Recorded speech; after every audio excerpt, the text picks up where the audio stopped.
droughts in Italy, floods in Las Vegas, and heavy rain in Saudi Arabia. Our water cycle is broken. Watch this video to find out why.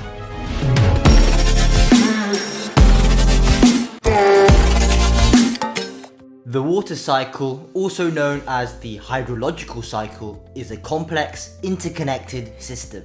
But as the climate gets warmer and warmer, some places are becoming too dry whilst others are becoming too wet. In this video, we'll describe what the water cycle is, explain why it's broken, and highlight potential solutions to this unfolding crisis. The function of the water cycle is to circulate fresh water between Earth's surface, the atmosphere, and back again. Initially, the sun's heat causes water to evaporate from lakes, rivers, and oceans, forming atmospheric water vapor. Water vapor is also released by plants via transpiration. This vapor then cools and condenses, creating clouds. When the water falls as rain or snow, the precipitation either runs off into bodies of water or seeps into the ground, replenishing the groundwater and creating a continuously repeating cycle.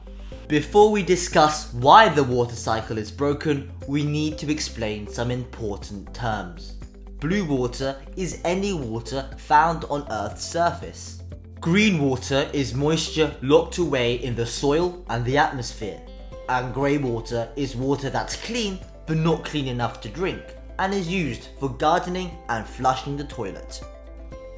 3.5 billion people are experiencing water shortages, as some areas are getting wetter whilst others are getting drier. But why is this?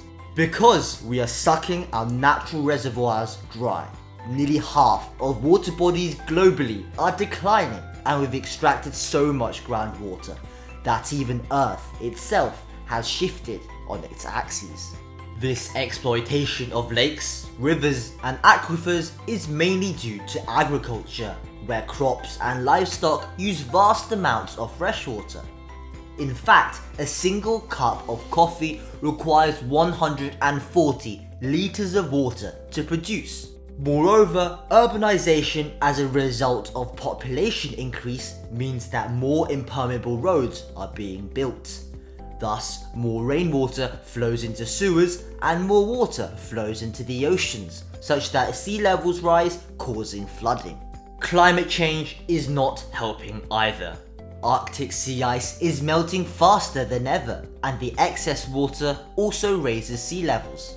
Both of these factors result in increased evaporation from the ocean, which makes the climate even more unstable. There will be more floods, more droughts, and more extreme weather. But there's more to the story. Since water vapor is a greenhouse gas, this extra evaporation itself causes climate change, thus creating a vicious cycle that could spiral out of control if we're not careful. We all need to act to solve the water crisis, but governments around the world can make a big difference. Countries must invest in smart irrigation systems to reduce agricultural water use and make sewage systems more efficient.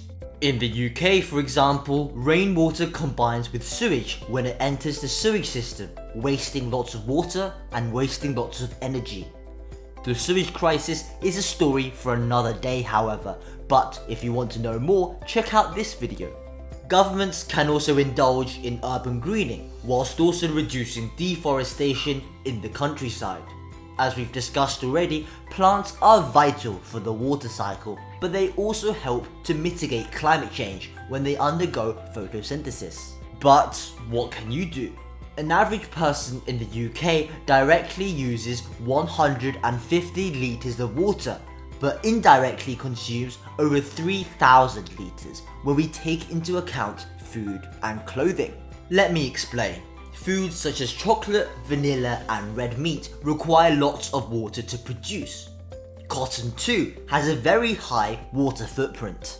That's why, if possible, individuals should eat less meat, consume less chocolate, and buy fewer clothes. You might also want to consider conserving water at home by installing a water butt or turning off taps when brushing your teeth. Yet, one of the best things you can do is to educate yourself about the water cycle, because understanding the threats to our environment is vital if we are to solve them. Access to clean water is a basic human right, but our water cycle is in distress, endangering countless lives around the world. We must take action to save the environment, because only by saving nature can we truly save ourselves.